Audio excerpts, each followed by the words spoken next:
We are live. Ladies and gentlemen, welcome back to the CRP. I'm here with boxing analyst, matchmaker, fight man extraordinaire, Miguel Iterati. I'm your host, Chadillac, and we're talking heavyweight boxing today. There's a lot of crazy stuff happening in the world of heavyweight boxing that makes it exceptionally interesting, which is always good for boxing because chaos, controversy, and not knowing what's going to happen next is always something that makes a crowd stand up and pay attention. Heavyweight boxing's grown significantly in the last, 3 years, maybe 4 years is where it's really taken a huge jump, you think? I mean, I don't know if it's a huge jump, but I think that, significant more attention is being paid on this side of the pond, so to speak, since the post-Klitschko days, including with Anthony Joshua.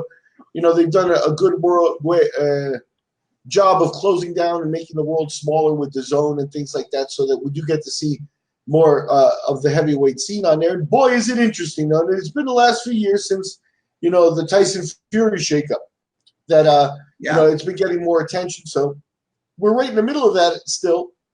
The bottom line is you got to watch here. There are a lot of signs, about the chaos that you're talking about here. So let's talk a little bit about what we've got set in stone, right? Yeah. Deontay Wilder is the WBC champion, and on the state side, he acts and walks and talks like he's the number one guy, and he's going to take on Luis Ortiz in November 7th, in a location TBA. But the bottom line there is that it's a rematch for him. He's got Ortiz for the second time. He had a little bit of trouble with Ortiz, and got hurt in that fight, but came back and took Ortiz out. So. Ortiz is older now and the whole thing. Ortiz has been bucking for a rematch, supposedly turned down a fight with Joshua with this fight in the pending stages. So he's going to fight Ortiz next. Ortiz is going to take it seriously. How much of a challenge that is, we'll see what the books put that fight at, Tyson Fury at the same time is going to take a fight, and it looks like Otto Wallen may be the opponent, undefeated out of Europe, but so is Tom Schwartz. So Fury is taking up time with that stuff, and they're getting other fights, and that's as long as they both win and the plan stays together, that's probably okay. The promoters asking for that big fight to go on in the beginning of next year, and they can dedicate all the promotional aim at that, And we're waiting in the wings is Anthony Joshua, but I see you got a question, so go ahead. Well, Miguel, why? First of all, why would a guy like Fury even bother to take those smaller fights? I understand Ruiz to some degree, but why would Fury do that? Okay, first of all, tell me this. Go take me through what's going on with the rematch with Anthony Joshua. Give me some details on that first before we go any further. I want to know that first. Okay, just as an observer, this situation is still fluid in my book. You hear a lot of rumors, including that Anthony Joshua's camp, his father, and things like that were mad at Eddie Hearn. Especially in the immediate aftermath of Joshua's loss to Andy Ruiz. About what? Whether he picked the right guy, whatever that post-fight bluster is, Okay. Again, should they have canceled the fight, or did they force him to fight in New York, or once the original opponent went out, et cetera, et cetera. I don't know exactly what the details of the rhetoric was, but to me it was just people blowing hard in the immediate aftermath of the fight, and so things aren't all hunky dory there for Eddie Hearn. I think Eddie Hearn has some work to do to be back in good graces with his number one guy. And I'm not saying he's in bad graces, but, he let him down, in certain ways here. And the number one way to me that he let Joshua down is with the flux around the rematch. Joshua was a champion that was debuting in the United States, okay, but he was already clearly the A side against anybody in boxing. He was the number one guy in the heavyweight division. He had most of the belts, and he had defended the belts 4 or 5 times, already. That makes you a champion with a little bit of pedigree at that point, For there not to be a detailed rematch clause that forces your opponent, to go to London if that's what they wanted, you know. And if not, Ruiz, don't sign the contract because they'll find somebody who you know, Konaki would have signed the contract that had a rematch clause for London. So that wouldn't have been a problem. But obviously it wasn't in the contract or else we wouldn't be having this conversation. Now, one of the interim things that happened, you know, is Dillian White, one of Eddie Hearn's other charges, headlined a show at the O2 in London and tested positive for steroids 3 days before the fight, and somehow the boxing commission allowed the fight to go on through semantics and things like that. Well, wait a minute. Take me through that. Well, I'll explain a little bit of that, but yeah, it is nonsense. And what makes it almost criminal in my book is that they did not inform the opponent. The opponent was not told. Wait a minute. Hold on. What? Okay, so you're saying okay. I don't want to dwell on that portion too much, but when Dillian White fought Oscar Rivas, he tested positive 3 days before, and the commission's take on it is that they don't like to say somebody's positive in public on only an A sample because sometimes it works out that they're not positive and that there isn't a steroid there, so they have to also test the B sample, and that takes you through the. So they didn't hold up the fight. They didn't do anything like that. But I mean, I think that defeats the purpose of what the A sample is. So yeah.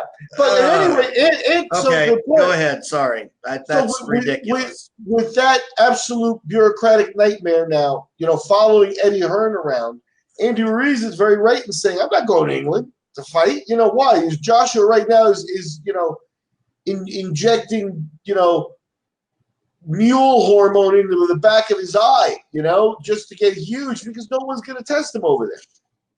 So Andy Ruiz very rightfully said, I don't know about going to England, and from there things have fallen apart. Now, looking on the internet, Andy Ruiz is scheduled to fight in Saudi Arabia against TBA. So they haven't given a full opponent yet there, but Ruiz is exploring some opposition. Now, could that be Joshua? Yeah, that could certainly be Joshua. And that would avoid the problem of, you know, Ruiz having to go to England and stuff. However, in Saudi Arabia, if you think you're going to get testing, you know, that's legitimate, you know, good luck with that. So, right. But I'm not sure. Maybe Andy Ruiz may get penciled in there against a different opponent, and Joshua will sit by the wayside, giving Joshua a little more fuel to the fire. Perhaps there is some discontent between him and Eddie Hearn, and that, you know, that would be huge. So maybe this is sort of what they've come to, and they've said, look, I'm not going to fight in England because Eddie Hearn was dumb enough to not have that clause in the rematch contract, if he even had a rematch contract, which apparently he didn't. And, you know, an immediate rematch in England, etc. I mean, he should have had all of that in there. At the location of the So Hearn absolutely dropped the ball on this in every way. So I see that. So the caveat to this is, look, we'll throw you a bone. We won't do it in England, but we're not going to do it in the United States either way. If I'm looking at this and I'm the champ, I'm going, you need me. I don't need you. I can go on and fight wherever I want, like you said, TBA. So, you know, I mean, it doesn't make the money that the Joshua rematch makes, but everybody knows the Joshua rematch has to happen, and that's the money fight. Maybe the longer he puts it off, the more apt he is to make more money on it and get his way. What do you think about that? I would, you know, Ruiz was so happy after he won the belt that I'm very happy that he's also quickly snapped to and showed a professional side in terms of a few things. He's done a very nice and big media blitz in 2 languages. He's been all over Mexican television, all over, you know, American talk shows and things like that. And he's the heavyweight champion of the world. So you know, more power to him.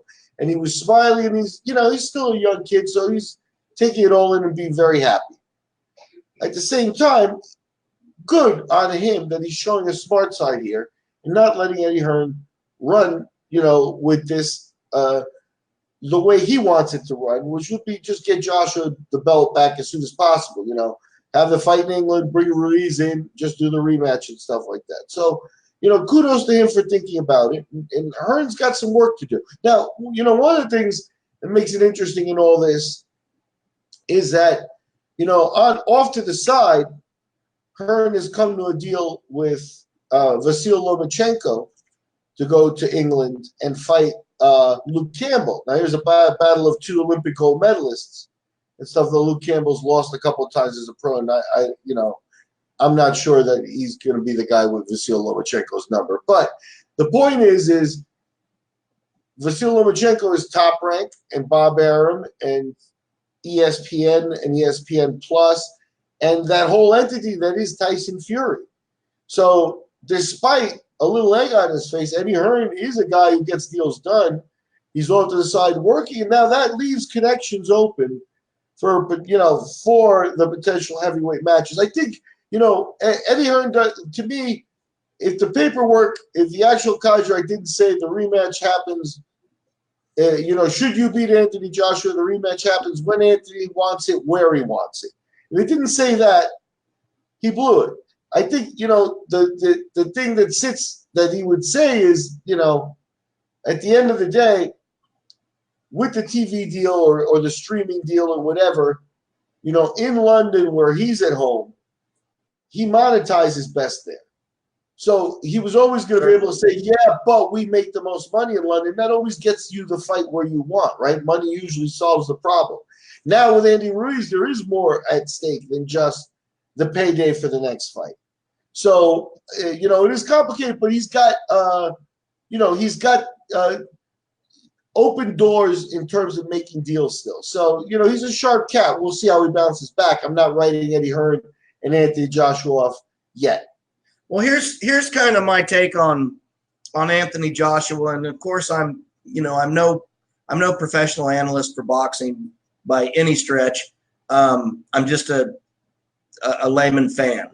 But what I have seen in Joshua's fights, I think he's had a lot of fights that were, hand selected for him. They showcased him. I think I think his career and his record are very much built, not earned. And I'm not saying that he hasn't earned all of it, but there's a great deal of manufacturing his particular record.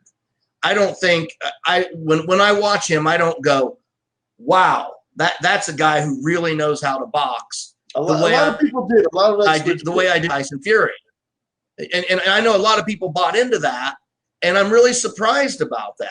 When I see Tyson Fury, I mean, as soon as I saw it, immediately I said, "Now there's a guy who can box. There's your Larry Holmes, your Muhammad Ali, that's your great heavyweight fighter right there. That's somebody who actually really knows how to box, rolls his shoulders, does all the great things that the great ones do. They hit and they don't get hit back very much. Obviously, Deontay Wilder hit him a couple of times, but he's also got a chin. So I'm wondering, how much of this do you suspect is Joshua trying to get his courage back? Do you think that plays any role in this at all, or am I just preaching? He seems to be a little bit less in the media, a little bit more protected now. He was already starting to get comfortable into the number one guy role, and that sort of stuff. And he's not there anymore. So I think he's, sort of tentative about what his next presentation is going to be. And I think that's a very legit question, is how he bounces back from this, because it is just a completely unexpected loss. And, in terms of, like you said, manufactured record, he'd been accused of that. And a lot of that did get washed away with the Klitschko, But yeah. I was wondering, you can look back at podcasts, including with real boxing experts that I've worked with on the boxing side, that just were enamored with, Joshua's performance. And why? They're just, and I see what they're saying, on paper, when a guy has been floored and he gets up to win the fight, that says something. And no doubt about that. And so you could say Joshua got floored, got up against a 10-year champion and won the fight. So, Yes. you know, on paper, that's an accolade you can never take away from Joshua. But real analytical look at the actual round of the fight where Joshua went down. To me, you had a 40-year-old Klitschko looking to line up one big punch, and he didn't do it. Now, he actually threw that one big punch and missed at one point during the round. At least once, he did try to take Joshua's head off, had him lined up, and missed. But besides that, it was Joshua surviving and not getting hit. Now, that's good that he was able to not get hit and avoid, you know, but some of that is on Klitschko at 40 years old, right? You know, attentiveness and things like that. At any rate, the point is to me, it seemed more like Klitschko let him off the hook rather than he had some great recovery or that his chin, you know, was all of a sudden not going to be suspect. Now, his chin has been suspect since the amateur days. Some people give credence to that. Some people had not up until this point. But now that's going to be an open question. To me, the bottom line is the next guy to fight Anthony Joshua should fight Anthony Joshua very different than every one of the last opponents did. And, you know, then we'll see what we get. You know what I mean? So, yeah, Joshua is the guy right now that everybody's waiting to see. And okay, so what will be interesting is if they cannot manufacture the Andy Ruiz rematch, which is what, you know, the only thing that there is on their mind right now. But if they cannot make that happen, who do you bring Joshua back against? Well, I was going to ask you, do you go ahead and try and line up the Wilder fight? I'm glad you asked. I mean, that seems like a much better fight for Joshua, because to me, when I look at his last fight, it was almost a no-brainer in a lot of ways that if he penetrated inside Joshua's jab, he was going to beat him because Joshua was so stiff and so, you know, I don't see a lot of rhythm with him. I don't see a lot of smoothness. That wasn't how people were seeing it before. And that's what I mean, that this kind of gives you a new perspective on Joshua. And I would put it, you know, if Joshua may pursue something like a Wilder fight. Like I said, the door's open to a Tyson Fury fight. Right? Okay, so that path is there. I think he'll look for a money fight, some type of fight where he's in, you know, where he doesn't take a considerable pay cut, and you know, that's going to be a little bit of plays into it, I think. Well, one would expect the final fight in the whole mess of things to be Fury and Joshua fighting in England. That makes the most sense for dollars and cents, as far as I can see. I can't imagine a fight being bigger than that. And the only thing that they miss out on is maybe they don't get quite as much of the American crowd, but they're going to sell out, you know, massive arenas and sell, you know, millions of pay-per-views, and the streaming is going to be over the top crazy, and they're going to go back and forth, and that's going to be a long 6-month process of getting ready for the fight. And I look forward to that very much. If he fights Wilder right now and Wilder exposes the same problems with his chin being suspect, then so I'm not the expert here. Take me through what Wilder's going to do, what Fury's going to do, and what Joshua's going to do. Give me the scenarios that can happen. Okay, right now, I think when you talk about it, you got to talk about it in terms of, for this conversation, it's Tyson Fury and Frank Warren and Deontay Wilder and the PBC. And Frank Warren's undefeated, right?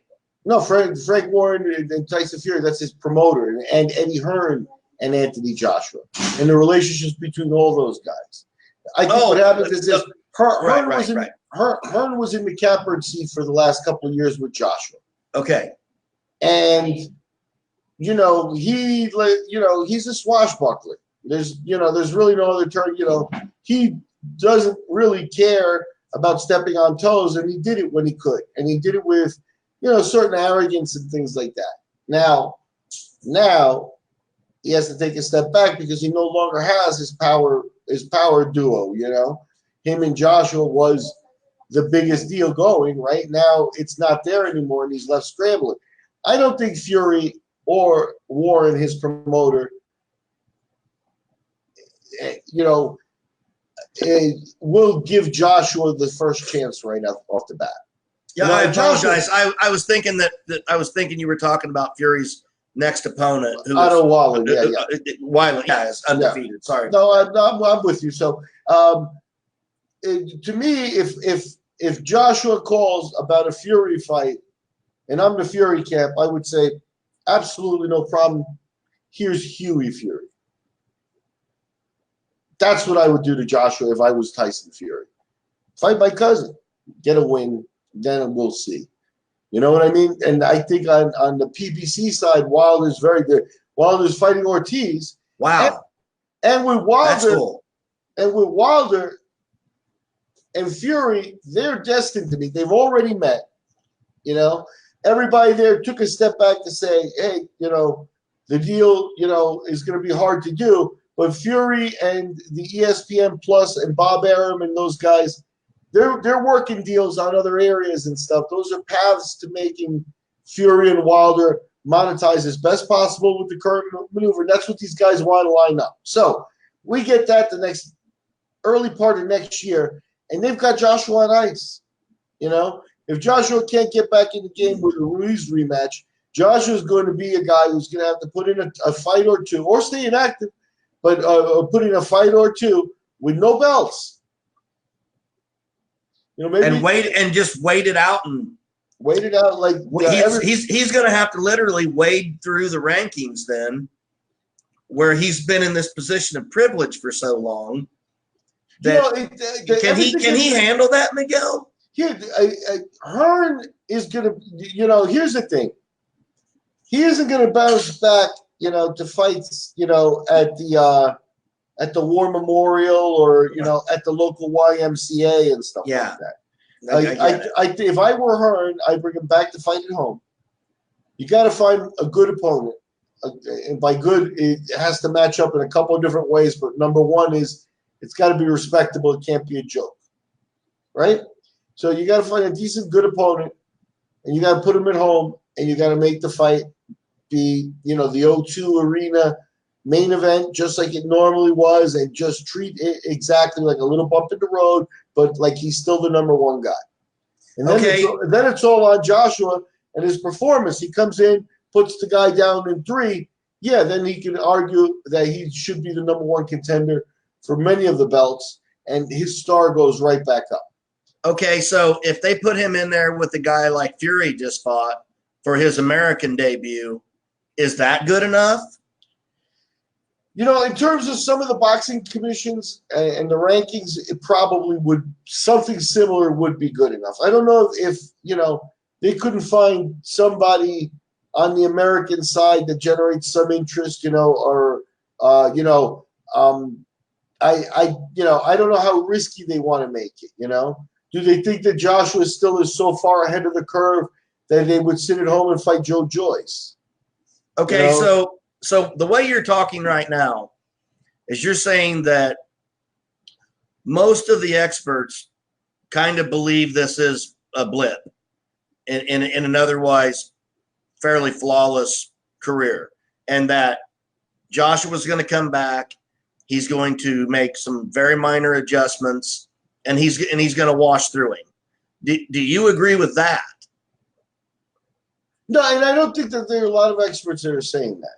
Okay. But I think that's the open question legitimately right now, is because boxing is so psychological that there is, we will not know about Anthony Joshua until we see him perform again. And like I stated, how do you make it perform? If Eddie Hearn can set the table for him, hey, champ, maybe with the Colby Covington smile, hey, champ, we're still headlining the O2 Arena for your next fight. You're still making, 10 million pounds for it. These sponsors, Under Armour is still aboard, and your opponent is going to be maybe Oscar Rivas, the guy that Dillian White just beat. Okay, so but they get an opponent that isn't wholly criticized.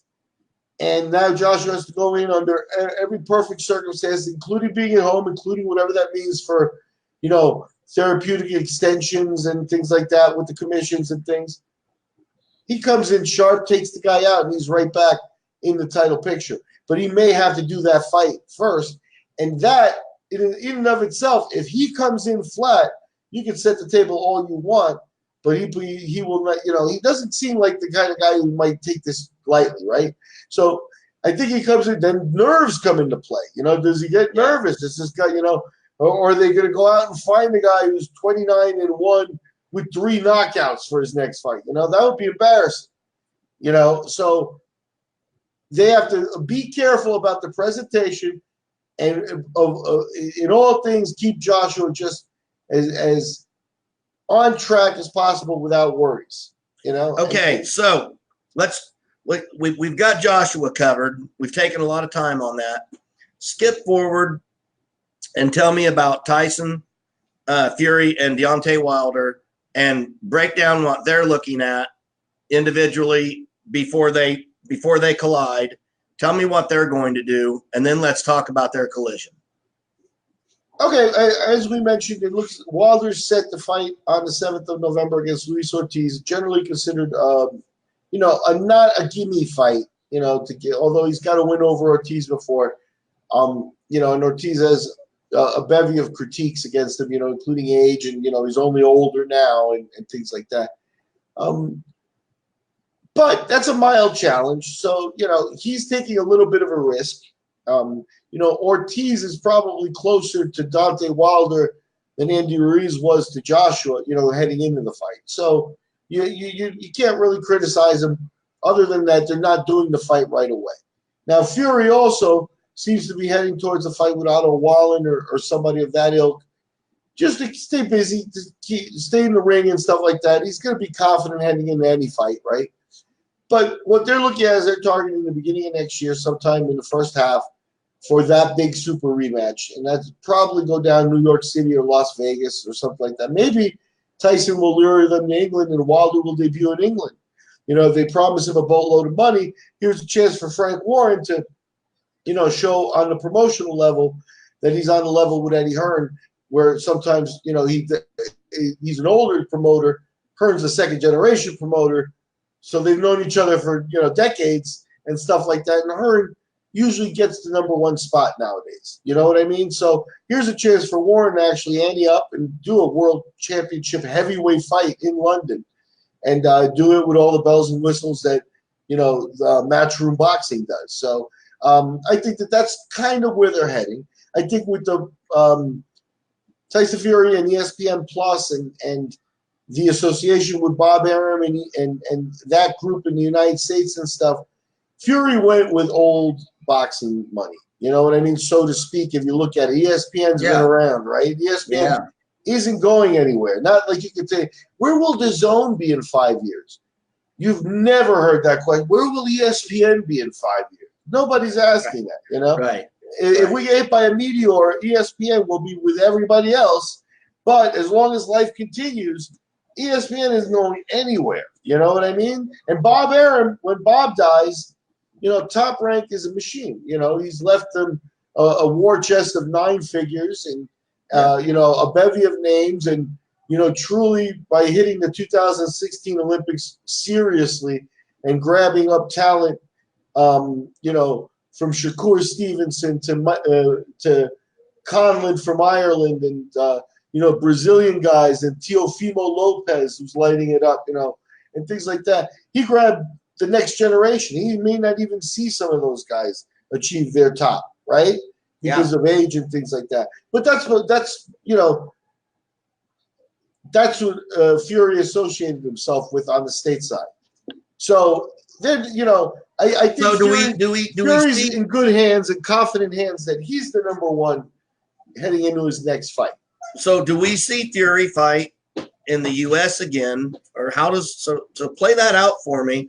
Yes, is Fury going to be is he going to be a United States champion playing forward, and then also bring in the English crowd and bring the British to watch here and watch on streaming because it's, you know, there's no longer that long distance gap. Is that how that's going to happen? Well, look, I think all that stuff that you got to play by ear, and it's almost fight by fight, right? To me, Fury does his next fight. If it's not again, if Fury doesn't sit and wait for Wilder and he does another fight, I believe that fight will be in the States. I mean, it might be a feel-good fight in England, but I believe that fight will be in the States. I think he's got a plan that, you know, that part of a 3-fight deal kind of thing was to do the 3 fights in the States and really debut themselves and become an entity, you know, on stateside.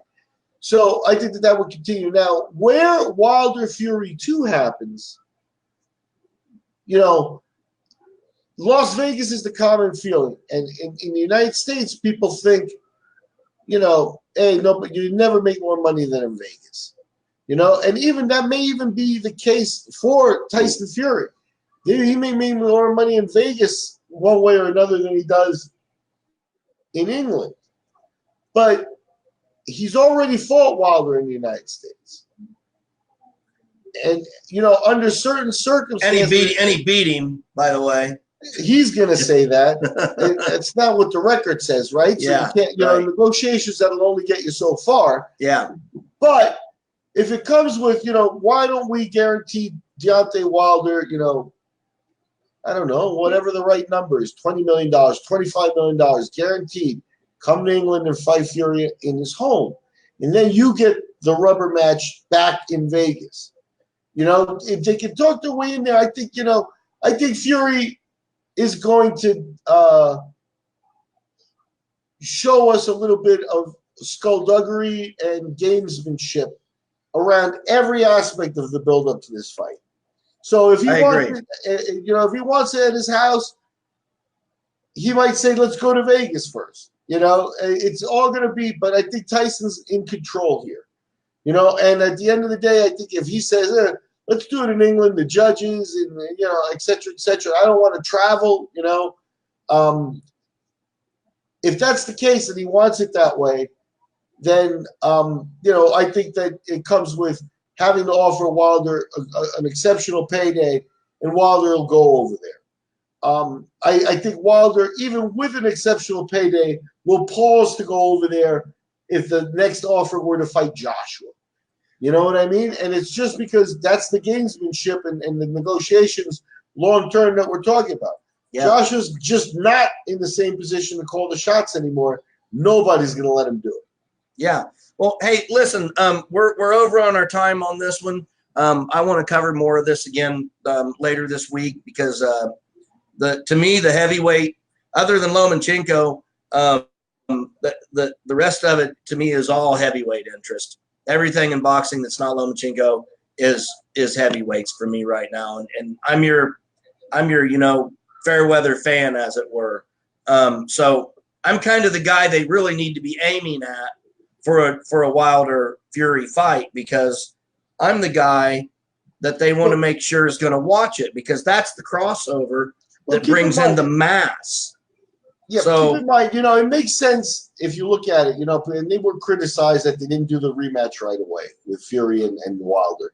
You know, but they are on new services. You know, ESPN Plus is a streaming service that, you know, has got ESPN behind it, so it's going to be around, but it may not have a terrific number of subscribers in its early going a few months, you know, 9 months ago, a year ago.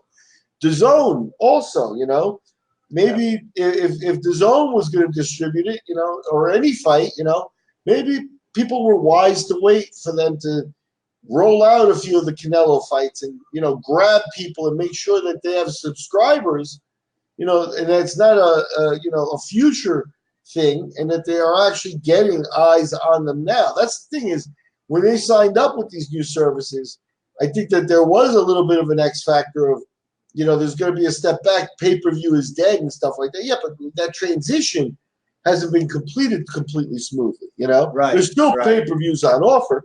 Pacquiao does pay-per-view, you know? Well, just because you have DAZN doesn't mean you don't still have to buy you still have to buy pay-per-view on ESPN Plus.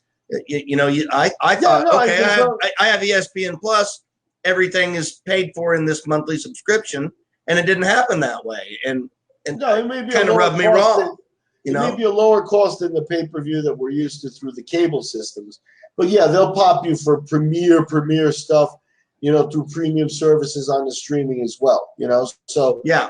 But in general, I mean, with the Zone, it's like $20 a month or whatever, and you get fights every weekend and stuff like that. And that's good. But does it have legs, So ESPN Plus, you knew it would have legs now, but let's wait for them to get to 1 million subscribers or 3 million subscribers or whatever that number is in their head before they put the biggest heavyweight fight out there on there and have it turn into something no one sees, right? Yeah. So I think that, in retrospect, the fans are like, oh, same old boxing, we're not getting a fight and da. But I think it kind of had to be that way because it was a moment of change, right? So now we'll see if Wilder and Fury both get through their next fights. We'll see a very big fight at the beginning of next year, and that's what it'll be. And then in the in-between time, the off-to-the-side story that I think is just as fascinating in the heavyweight division will be the bounce back of Joshua. And whether he gets the Ruiz rematch right away or if he's made to wait and has to take another fight. Either way, Joshua's next fight may be more intriguing to see just for, the potential to go off the rails or to pick right back up where he left off. Just because of that may be the most intriguing fight left this year in the heavyweight division. Indeed. Well, listen, this has been a great talk, Miguel. We're over a little bit, so we got to wrap it up. Don't forget, hit the subscribe button, share, follow, comment, talk to us. Let us know what we're doing right. Let us know what we're doing wrong, blah, blah, blah. I appreciate your time. That's Miguel Iterati. I'm Chadillac. This is the Cage Rage Podcast, and we've been talking about heavyweight boxing and where it goes next. We'll see you again next time.